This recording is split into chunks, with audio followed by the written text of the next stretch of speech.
Alors, bonsoir à tous et à toutes. Vous vous souvenez de la lettre concernant les impôts de non-consentement et qui voulait remplir la feuille d'impôt à notre place. On n'avait pas eu de nouvelles jusqu'à aujourd'hui, ben là on l'a reçue. Et là, ils vont fort. Ils vont très fort parce que non seulement ils exigent, ils ont rempli la feuille d'impôt à notre place, qui est une usurpation d'identité, un faux en écriture publique. Et en plus, on a remis notre dépôt de marque INPI avec ce qui risquait pour le plagiat et tout, et ils s'en foutent. Et ce qui vous allez rigoler avec ça, c'est qu'en plus, le document n'est même pas signé. Il n'y a aucune signature. Ils disent le comptable public, mais il n'y a pas son nom, il n'y a pas son prénom, il n'y a rien en fait.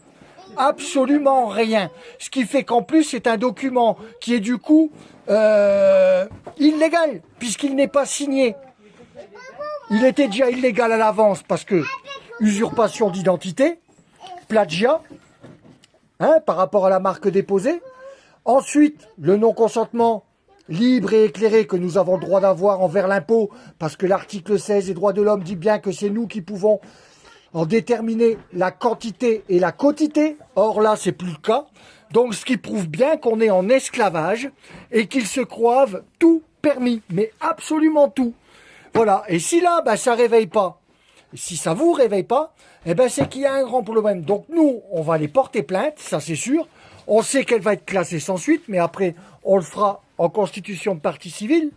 Et en plus, ils mettent des menaces exigibles immédiatement. Donc en plus, ils donnent des ultimatums. Donc, on va rigoler avec le code pénal. Ah ben oui, forcément, parce que là, c'est une mise en esclavage.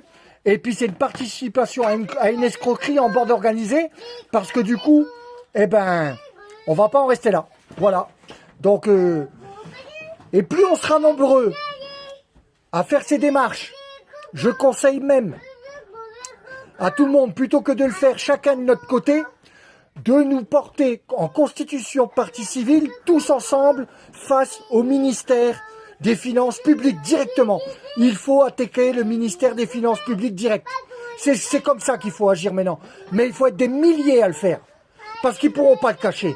Il y a un moment, ces gens-là, il faut qu'ils tombent.